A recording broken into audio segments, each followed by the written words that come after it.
Hai semua, Assalamualaikum warahmatullahi wabarakatuh. Welcome back to my channel. Ketemu lagi dengan aku Nana. Di video kali ini aku mau sharing ke kalian bagaimana cara aku melakukan perawatan luka. Sebelum melakukan perawatan luka, langkah pertama yang harus dilakukan yaitu melakukan pengkajian luka. Nah, untuk melakukan pengkajian luka ini rentetannya tuh lumayan banyak teman-teman. Nah, nanti akan aku bahas di video selanjutnya. Dan untuk pasien kali ini hasil pengkajian yang aku dapatkan, ini lukanya udah masuk stadium 3, kemudian sudah terdapat eksudat purulan yang berwarna kuning dan juga berbau.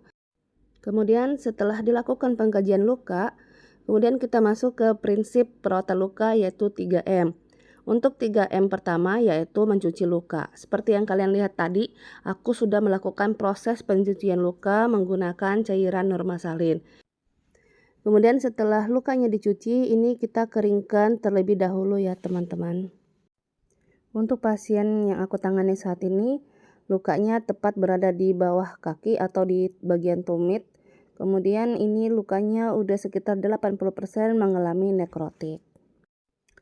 Oke, selanjutnya setelah dilakukan M1 mencuci luka, kita lanjut ke M2 yaitu mengangkat jaringan mati.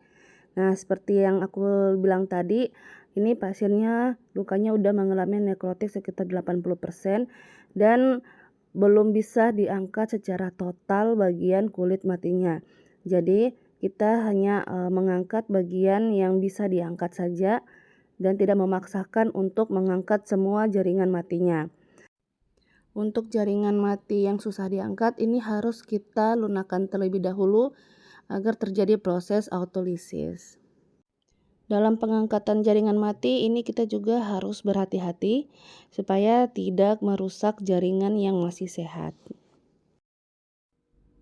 Pada umumnya pasien-pasien yang mengalami diabetes mellitus atau biasa disebut dengan penyakit gula ini sudah mengalami yang namanya kerusakan saraf. Nah, saraf-saraf ini sudah tidak mampu lagi mengirimkan sinyal rasa sakit atau rasa nyeri ke otak. Sehingga meskipun lukanya dipegang atau diapa-apain, ini pasiennya sudah mengalami yang namanya mati rasa.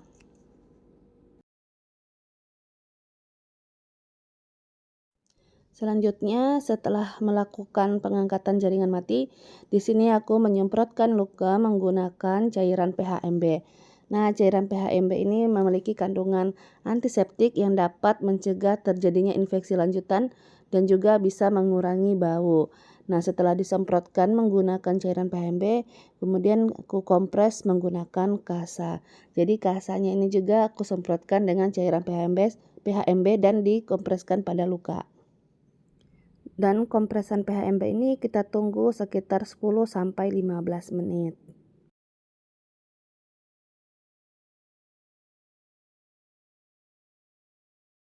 Selanjutnya setelah dikompres menggunakan cairan PHMB, di sini lukanya aku beri sinar infrared.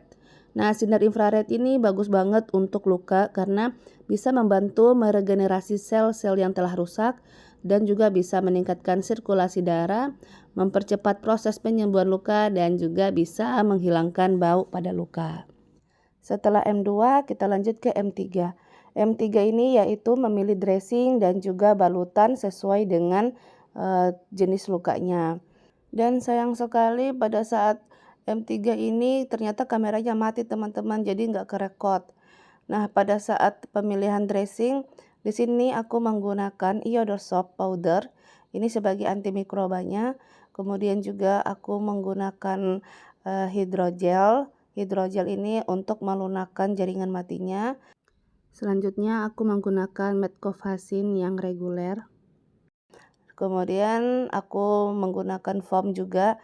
Foam ini untuk sebagai absorben apabila nanti eksudatnya sudah keluar. Setelah itu aku balut dengan kasa dan perban gulung, dan yang terakhir ini aku tutupin lagi lukanya, aku balut menggunakan elastik perban. Nah, seperti itu teman-teman video singkat aku nih, sharing aku mengenai perawatan luka yang sudah aku sering lakukan pada pasien-pasien aku. Oke, terima kasih. Semoga video ini dapat bermanfaat untuk teman-teman semua. Sampai ketemu lagi di video selanjutnya. Assalamualaikum warahmatullahi wabarakatuh.